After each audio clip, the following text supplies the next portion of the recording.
No Fonacrim, grupos de trabalho sugeriram a permissão do uso de videoconferência para as audiências de custódia. Como seria? Bom, deixa eu explicar rapidamente o que é a tal da videoconferência, que às vezes isso é um pouco mal entendido.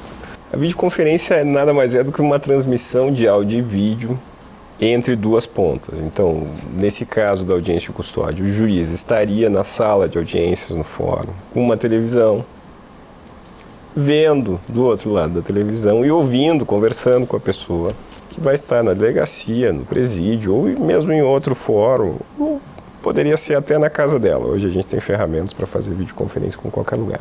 Aliás, a videoconferência se tornou muito conhecida a partir do Skype, do FaceTime, do WhatsApp, dos equipamentos, dos aplicativos e equipamentos tecnológicos aí que facilitam a nossa vida e permitem a comunicação em tempo real, vendo e ouvindo a pessoa. O nosso Código de Processo Penal já prevê a utilização da videoconferência em audiência. O interrogatório, menos.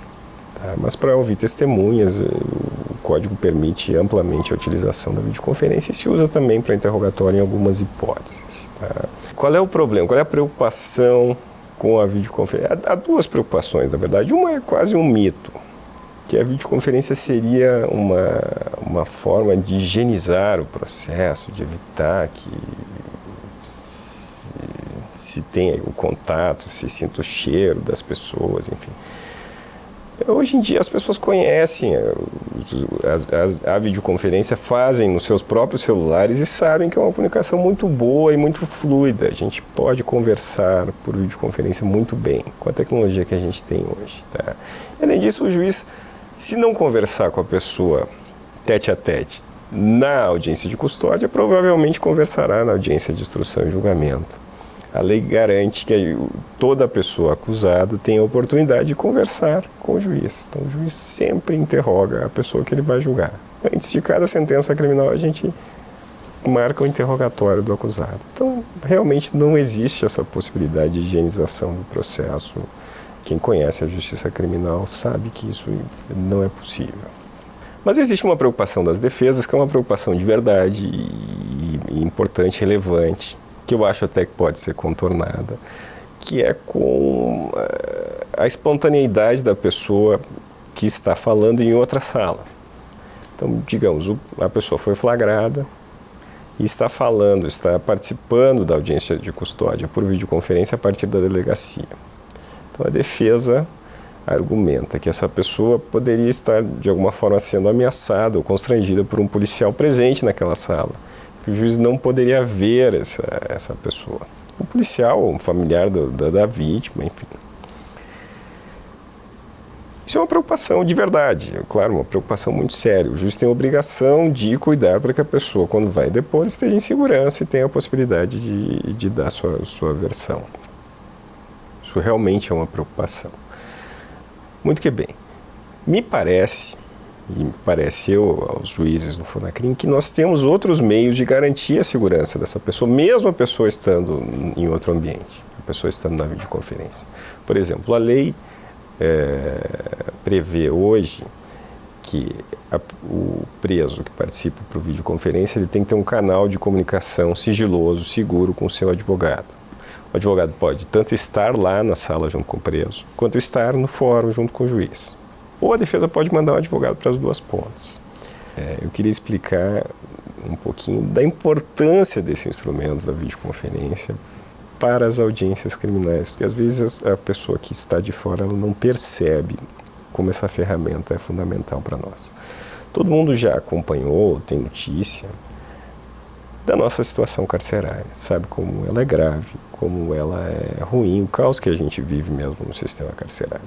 Porque às vezes as pessoas não se dão conta por completo é que isso não está só nas condições da prisão. Geralmente todos os serviços que estão em volta da prisão em si também passam por muitas dificuldades. Isso inclui, infelizmente, muito infelizmente, o serviço de transporte de presos.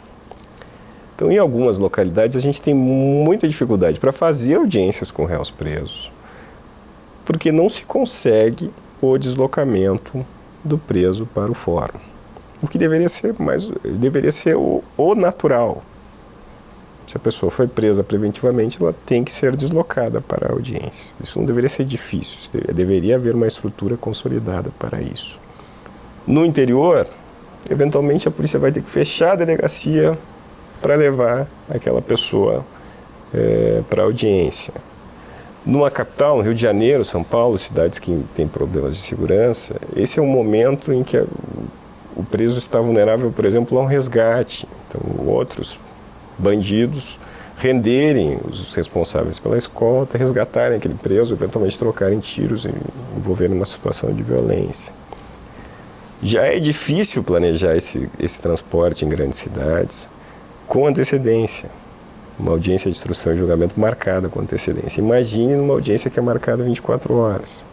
Então, aquela pessoa oferece um risco para toda a comunidade. Então a gente acha que é importante existir esse instrumento, que é a videoconferência na audiência de custódia. A gente acha que se perde muito pouco em termos de qualidade do ato, que a defesa pode sim ser garantida. Claro que nós nos preocupamos com as mesmas coisas que a defesa se preocupa. A preocupação da defesa não é tola e não deve ser desprezada.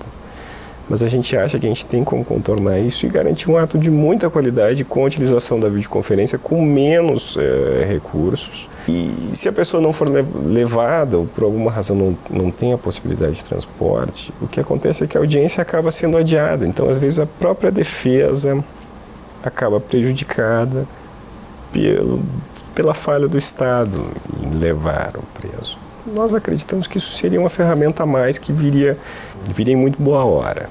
E, doutor Daniel, quais são os principais benefícios para a pessoa presa com as audiências de custódia?